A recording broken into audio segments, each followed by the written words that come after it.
بسم اللہ الرحمن الرحیم۔ محترم سامعین و ناظرین، حالیہ دنوں کے اندر سپریم کورٹ کی طرف سے ایک فیصلہ سنایا گیا جس کی وجہ سے پورے پاکستان کے اندر احتجاج کی فضا قائم ہے، یہاں تک کہ عوامی حلقوں میں علماء، مذہبی رہنما وہ پریس کانفرنسیں کر رہے ہیں، احتجاج کر رہے ہیں کہ یہ فیصلہ یہ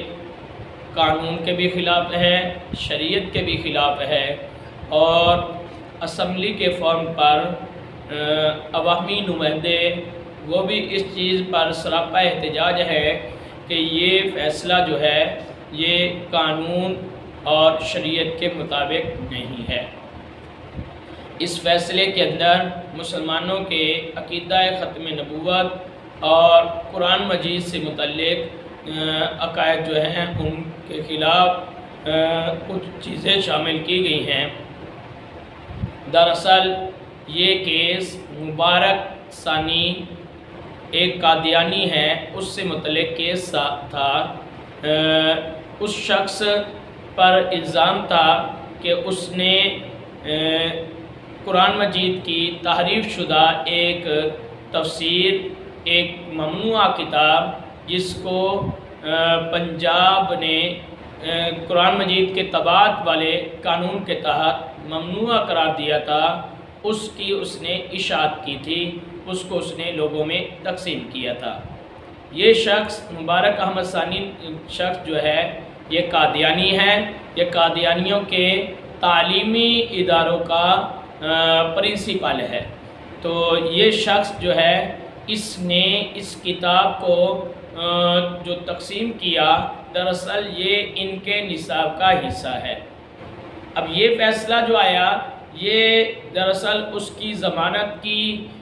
درخواست پر سنایا گیا تھا فیصلہ، اور اس پر اپیل دائر ہوئی اور اس اپیل کا یہ فیصلہ تھا۔ اس کی ضمانت کی درخواست جو ہے اس میں بھی ایک تو اسے ضمانت دے دی گئی، دوسرا اس کے اوپر جو مدعی نے دفعات لاگو کرنے کا دعویٰ کیا تو وہ دفعات بھی اس سے ہٹا دی گئی۔ اس پر 298 سی اور 295 بی یہ داخل کی گئی تھی، اور یہ قرآن مجید کی طباعت کا جو قانون تھا اس کو لاگو کیا گیا تھا۔ تو اس شخص نے جب ضمانت کی درخواست دی، اب چاہیے تو یہ تھا کہ ضمانت پر جج جو ہے اسے اگر ضمانت بنتی تھی دیتا، نہیں بنتی تھی نہ دیتا، اس کا جو مقدمہ تھا وہ جس عدالت کے اندر چل رہا تھا اسی میں چلنے دیا جاتا۔ لیکن اس میں ضمانت کی درخواست پر ہی اس کے مقدمے کو اس طرح جو ہے پیش کیا گیا کہ تاکہ اسے ریلیف مل جائے، اور اس سے 2 دفعات تو بالکل جو ہے ہٹا دی گئی، ہٹانے کا حکم جاری کر دیا گیا، جبکہ ضمانت کے اندر یہ معاملہ نہیں ہوتا۔ بہرحال اب اس میں یہ کہا گیا کہ یہ شخص جو ہے اس پر جو FIR درج ہوئی اور جو رپورٹ چلان جو ہے وہ پیش کی گئی، اس کے اندر اس پر کوئی بھی فعل، کوئی بھی اس کا عمل ایسا ذکر نہیں کیا گیا جس میں اس نے ان 2 دفعات کے تحت ہونے والے جرم کا ارتکاب کیا ہو۔ حالانکہ اگر غور کیا جائے تو وہ کتاب جو ممنوع تھی، جو اس نے شائع کی تھی، اس میں غور کیا جائے تو اس کے مواد پر اور اس کو پیش کرنے پر اس کے اندر جو کچھ موجود تھا، اس میں جو میٹیریل تھا، اس پر یہ دفعات لاگو ہوتی ہیں۔ مثال کے طور پر وہ کتاب تحریف شدہ قرآن مجید ہے، اس میں قرآن مجید جو ہے جو مسلمانوں کا عقیدہ ہے اس کے خلاف اس میں ترجمہ موجود ہے، اور یہ مبارک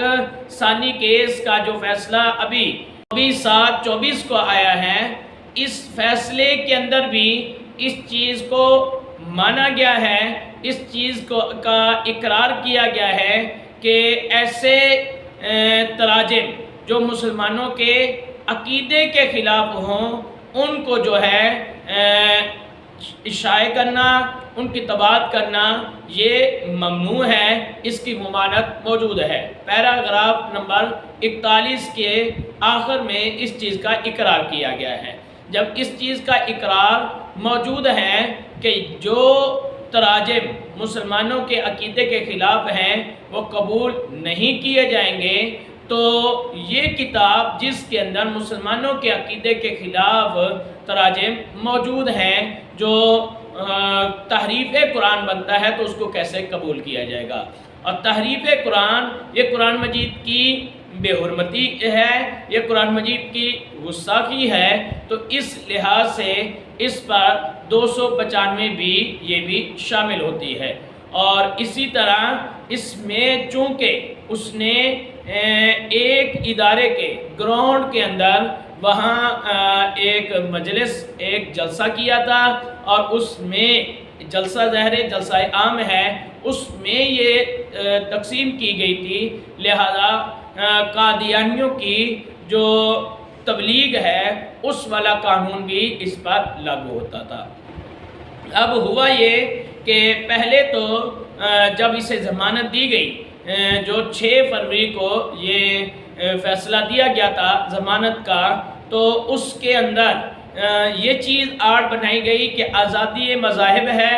کوئی بھی مذہب اپنا نصاب مرتب کر سکتا ہے، وہ اپنے اداروں کے اندر اپنا نصاب نافذ کر سکتا ہے، تو اس لحاظ سے انہیں بھی اجازت ہے۔ جبکہ علماء نے اس پر جو ہے احتجاج بھی کیا، علماء کی پھر آراء بھی لی گئی کہ آراء کے اندر یہ بتایا بھی گیا کہ انہیں اس طرح اجازت نہیں، وہ آزادی مذاہب جو ہے وہ باقی مذاہب میں ہے، جہاں تک قادیانیوں کی بات ہے ان کے لیے خصوصی قوانین علیحدہ سے موجود ہیں۔ اب ہوا یہ کہ خصوصی قوانین کے اندر بھی جو ہے قاضی صاحب نے اس کے اندر یہ تاثر دینے کی کوشش کی کہ یہ قوانین جو ہیں یہ ان کی خلوتوں میں، ان کی 4 دیواریوں کے اندر یہ لاگو نہیں ہوتے، یہ عوامی سطح پر، یہ عام لوگوں کے سامنے وہاں لاگو ہوتے ہیں۔ حالانکہ یہ ذہن میں رکھیں کہ یہ 298 اس قانون کی جو تشریح کی جا رہی ہے، یہ قانون آپ مجموعہ تعزیرات پاکستان سے پڑھیں تو اس کے اندر ایسے کوئی قید نہیں لگائی گئی۔ یہ مجموعہ تعزیرات پاکستان میرے پاس موجود ہے، آپ اس میں دیکھیں 298 اس کے تحت لکھا ہوا ہے کہ قادیانی گروپ وغیرہ کا شخص جو خود کو مسلمان کہے یا اپنے مذہب کی تبلیغ یا تشہیر کرے، قادیانی گروپ یا لاہوری گروپ کا شخص جو خود کو احمدی یا کسی دوسرے نام سے موسوم کرتے ہیں، کوئی شخص جو بلا واسطہ یا بالواسطہ خود کو مسلمان ظاہر کرے یا اپنے مذہب کو اسلام کے طور پر موسوم کرے یا منسوب کرے یا الفاظ کے ذریعے خواہ زبانی ہو یا تحریری یا مرئی نقوش کے ذریعے اپنے مذہب کی تبلیغ یا تشہیر کرے یا دوسروں کو اپنا مذہب قبول کرنے کی دعوت دے یا کسی بھی طریقے سے مسلمانوں کے مذہبی احساسات کو مجروح کرے، اسے کسی ایک قسم کی سزائے قید اتنی مدت تک کے لیے دی جائے گی جو 3 سال تک ہو سکتی ہے، اور اس جرمانے کا بھی مستوجب ہوگا۔ اب یہاں دیکھیں کہ اس قانون کے اندر، اس دفعہ کے اندر عوامی سطح یا خلوت اور ان چیزوں کی یہاں تشریح موجود نہیں تھی۔ اب یہ کیا گیا کہ اس میں عدالتی نظائر ان کو شامل کر کے اس کی تشریح کے اندر یہ چیز شامل کر دی گئی، اس میں یہ چیز باور کرانے کی کوشش کی گئی کہ یہ قانون جو ہے وہ ان کے عوامی سطح پر لگتا ہے، اگر وہ 4 دیواری کے اندر اس چیز کا ارتکاب کرتے ہیں، اگر وہ اپنی نجی محفلوں میں اس چیز کا ارتکاب کرتے ہیں تو پھر ان پر یہ قانون نہیں لگتا۔ یہ ذہن میں رکھیں کہ اسی قانون کے اندر، اسی فیصلے کے اندر اس چیز کو بھی تسلیم کیا گیا ہے پیراگراف نمبر 45 کے اندر کہ عدالت جو ہے وہ مقننہ نہیں ہے۔ عدالت قانون اور آئین کی خود سے پابند ہے، اسے خود سے قانون بنانے کی اجازت نہیں۔ جب انہیں خود سے قانون بنانے کی اجازت نہیں تو پھر اس کتاب کے اندر جو قانون موجود تھا اس کے اندر اپنی طرف سے تشریح کرتے ہوئے اپنی طرف سے لفظ ایڈ کر کے ان کو یہ سہولت کیوں دی گئی؟ ان کو یہ سہولت دینے کی کس نے اجازت دی جبکہ یہ خود مقننہ نہیں ہے؟ اس کے علاوہ یہاں معاملہ یہ تھا کہ یہ تحریف قرآن کا مقدمہ تھا۔ اس کو پہلے آزادی مذاہب کی آڑ کے اندر اس چھتری کے اندر لیا گیا، پھر اس کو جو ہے یہ خلوت اور اس طرح کے الفاظ میں لیا گیا۔ ذرا قاضی ہمیں خلوت کی تشریح تو کر کے بتائے، وہ یہ تو بتائے، کیونکہ یہ جو ان کا ہوا تھا پروگرام، یہ مدرسۃ الحفظ، عائشہ اکیڈمی، مدرسۃ البنات، اس کے اندر موجود ایک گراؤنڈ میں ہوا تھا۔ تو اب ذرا یہ بتائیں کہ آپ کی خلوت وہ گراؤنڈ میں ہوتی ہے؟ خلوت کا معنی صرف یہ ہوتا ہے گراؤنڈ؟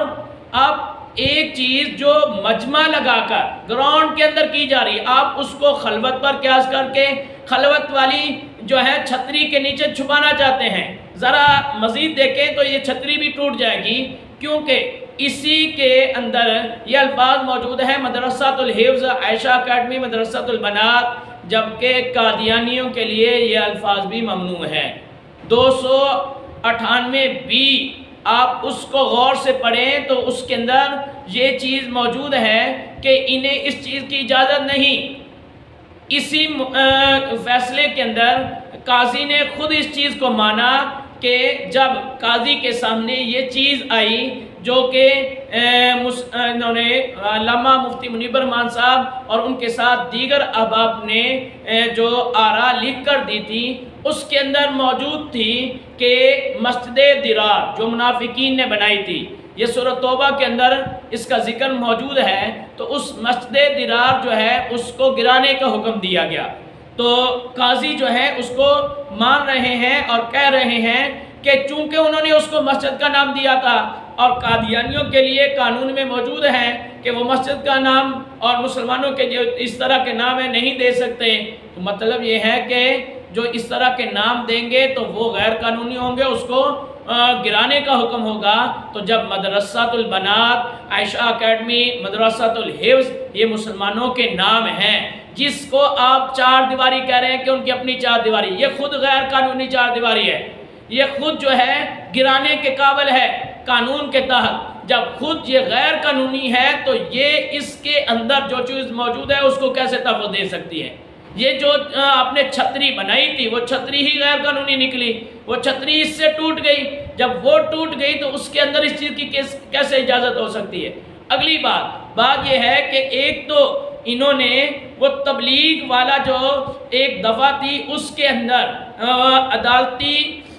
اس کے نظائر کے تحت، یعنی اپنی تشریح کے ساتھ، عدالت کی تشریح کے ساتھ عوامی لفظ اور اس طرح اس کو ایڈ کیا۔ دوسرا یہ ہے کہ خود ہی جب آزادی مذاہب کی بات آئی، علماء نے اس پر بات کی کہ یہ آزادی مذاہب ایسے نہیں بلکہ قیودات کے ساتھ ہے، تو خود ہی اس چیز کو مان لیا کہ یقیناً کوئی بھی حق تنہا حق نہیں ہوتا، باقی جو ہے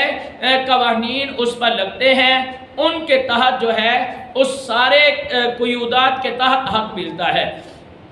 تو اب ذرا یہ بتائیں، کیا اگر تبلیغ کا آپ حق جو دے رہے ہیں، آپ جو ہے اس کو خلوت اور اس طرح کے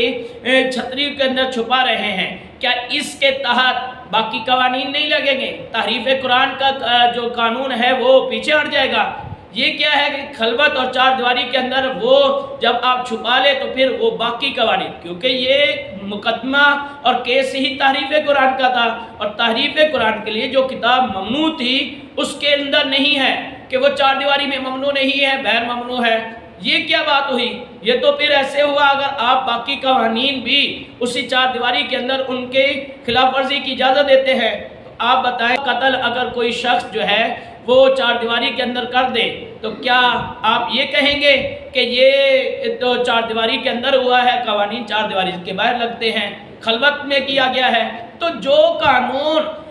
ایک جرم ہے، قانون کے اندر جو جرم ہے وہ باہر بھی جرم ہے، اندر بھی جرم ہے۔ تحریف قرآن باہر بھی جرم ہے، اندر بھی جرم ہے۔ جو اصطلاحات 298B کے اندر ان کے لیے ممنوع کی گئی ہیں، وہ آپ جو ہے تفسیر صغیر کا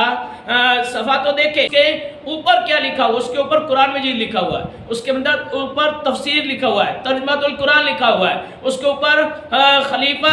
المسیح لکھا ہوا ہے، اس کے اوپر رضی اللہ تعالیٰ عنہ لکھا ہوا ہے، جو سارے اسلامی جو ہے الفاظ ہیں، اور اسلامی الفاظ کو استعمال کرنا قادیانیوں کے لیے ممنوع ہے۔ 298B کے اندر لکھا ہوا ہے۔ جب یہ چیز وہاں ممنوع موجود ہے تو آپ نے کیسے اجازت دے دی؟ اور یہ چیز جو ممنوع موجود ہے تبلیغ کے اندر، تو آپ نے خلوت اور جلوت جو ہے اس کا رولا ڈال لیا۔ یہ باقی سارے قوانین کے اندر خلوت اور جلوت والا ڈالیں گے؟ کیا 298B جو ہے وہ خلوت کے اندر جائز ہو جاتا ہے اور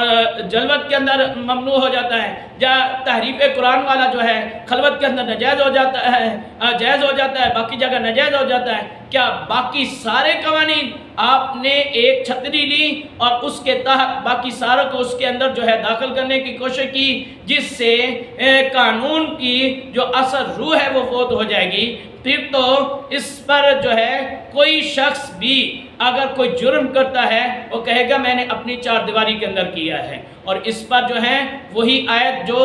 مسجد درار کی تھی اس کو دیکھیں کہ مسجد درار جو ہے اس کے صرف یہ آپ نے تو یہ بتایا کہ صرف اس کا نام مسجد رکھا گیا اس لیے اس کو گرانے کا حکم دیا، حالانکہ قرآن نے ایسا نہیں کہا۔ قرآن کی کسی لفظ کے اندر یہ موجود نہیں ہے کہ مسجد کا نام تھا اس لیے ممنوع تھا۔ قرآن مجید نے اس کی 4 علتیں بیان کی ہیں، وہ 4 علتیں ہی آپ غور کر لیں تو آپ کو بات واضح ہو جائے گی۔ اس کے اندر بتایا گیا کہ وہ کفر کی وجہ سے، ان کے ارشاد کی وجہ سے، ان کے تفریق بین المسلمین کی وجہ سے، ان کے درار کی وجہ سے، اس وجہ سے اس کو جو ہے گرانے کا حکم دیا گیا تھا۔ اب ذرا غور کریں، جب اس وجہ سے اسے گرانے کا حکم دیا گیا تو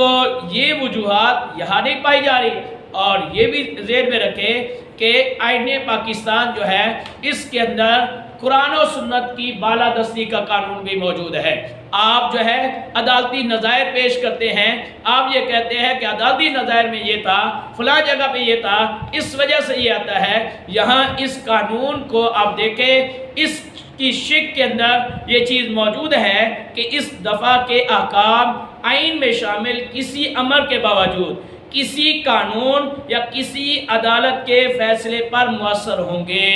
یعنی قرآن و سنت کے احکام آپ کے فیصلے پر مؤثر ہوتے ہیں۔ عدالتی نظائر قرآن و سنت کے مقابلے میں پیش نہیں کیے جا سکتے ہوتے، یہ آپ کا آئین کہہ رہا ہے۔ اس سے نتیجہ یہ نکلتا ہے کہ آپ نے آئین سے بغاوت کی ہے، آپ نے شریعت سے بغاوت کی ہے، اور آپ نے ایک چھتری جو ہے بنائی تھی، وہ چھتری بھی آپ کے اپنے جو ہے اس فیصلے سے ٹوٹ جاتی ہے۔